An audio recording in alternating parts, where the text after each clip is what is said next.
क्या भविष्य में योगी आदित्यनाथ को दिल्ली की कमान सौंपी जा सकती है? राजनीति में उनका क्या भविष्य है? तो जवाब है शायद नहीं मिल पाएगी योगी जी को दिल्ली की सत्ता की कमान। अब इस नहीं के पीछे की वजह क्या है? चलिए थोड़ा सा पीछे से शुरू करते हैं, ज्यादा पीछे नहीं, बस 2014 से।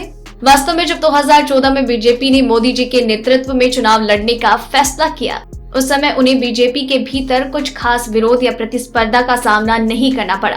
यहाँ तक कि बीजेपी में कई वरिष्ठ नेता मोदी जी के बीजेपी के अंदर बढ़ते हुए कद से खुश भी नहीं थे, लेकिन फिर भी कोई गुटबाजी नहीं हुई। शायद गुटबाजी ना होने का एक कारण था क्योंकि बीजेपी कई सालों से केंद्र की सत्ता से दूर थी और 2014 में वो सत्ता में वापसी के लिए पूरी तरह से बेताब थी।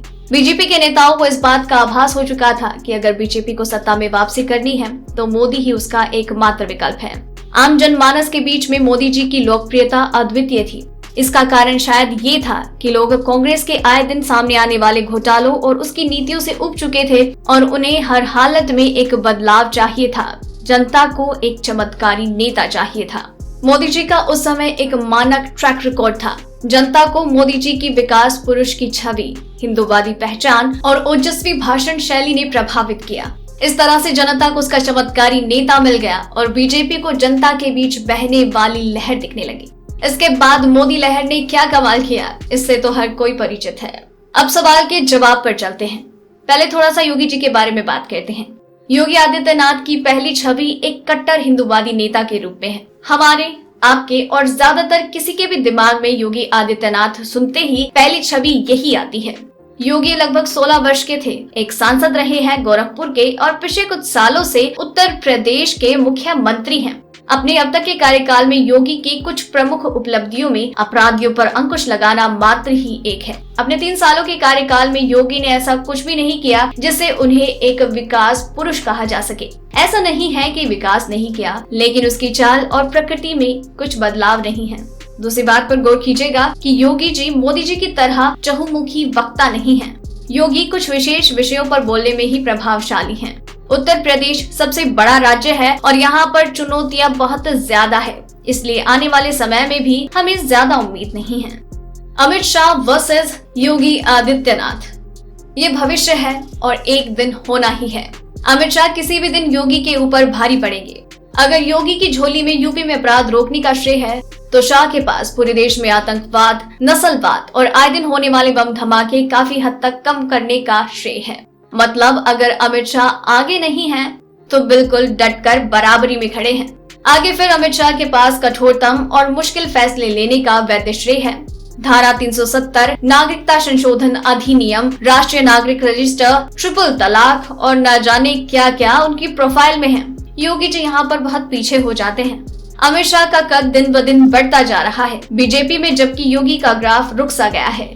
यही नहीं, अगर संपूर्ण भारत की बात की जाए तो अमित शाह एक साहसी, कुशल, प्रखर और ओजस्वी वक्ता के रूप में अपनी पहचान बना चुके हैं। बीजेपी की इतनी वृहद स्तर पर विजय पताका फहराने में अमित शाह का बड़ा योगदान माना जाता है।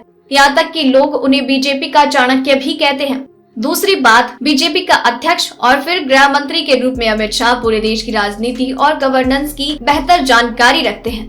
एक और अहम बात, अमित शाह अपनी पकड़ केंद्रीय संगठन में मजबूत कर चुके हैं और एक सख्त छवि है उनकी, जिसके चलते उनके प्रति विद्रोह या गुटबाजी के कम चांसेस हैं। अब आप ये मान लीजिए कि मोदी जी बीजेपी की अपनी खुद की पॉलिसी से बाहर जाकर 2029 तक पीएम बने रहेंगे, इसकी प्रबल संभावना है। फिर 2029 में सत्ता की बागडोर अमित शाह के हाथों में जाएगी, ना कि योगी आदित्यनाथ के। अमित शाह अभी 52 वर्ष के हैं और 2029 में वो लगभग 64 वर्ष के होंगे और पूरी तरह 2 पंचवर्षीय पीएम बने रहेंगे, मतलब 2039 तक।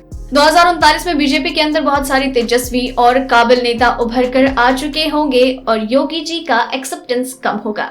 इस समय योगी जी की उम्र है 47 और तब वो हो जाएंगे 66 वर्ष के। जैसा कि समय का चक्र घूमता है और कभी एक जगह या किसी एक और में नहीं रुकता, उसी तरह बीजेपी हमेशा नहीं जीतेगी। 2039 तो दूर की बात है, 2024 से बीजेपी को कांग्रेस और बाकी के खिलाफ तो लड़ना ही होगा। साथ ही साथ बीजेपी से भी लड़ना होगा, क्योंकि बीजेपी 2039 तक 25 वर्ष शासन कर चुकी होगी, तो उसके जीतने की उम्मीद बहुत कम हो जाएगी। और फिर जब दोबारा बीजेपी जीतेगी, शायद उस समय तक योगी जी का कद बहुत कम हो जाए बीजेपी में और उनको दिल्ली की कमान कभी ना मिले। राजनीति में योगी आदित्यनाथ का भविष्य।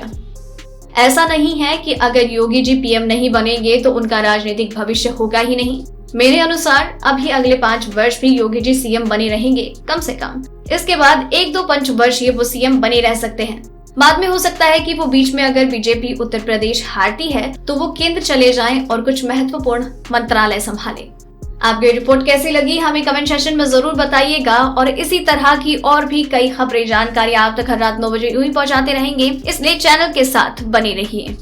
डेली ट्रेंडिंग न्यूज की रिपोर्ट सब्सक्राइब करें हमारा चैनल ऐसी ही लेटेस्ट और इंटरेस्टिंग न्यूज के लिए।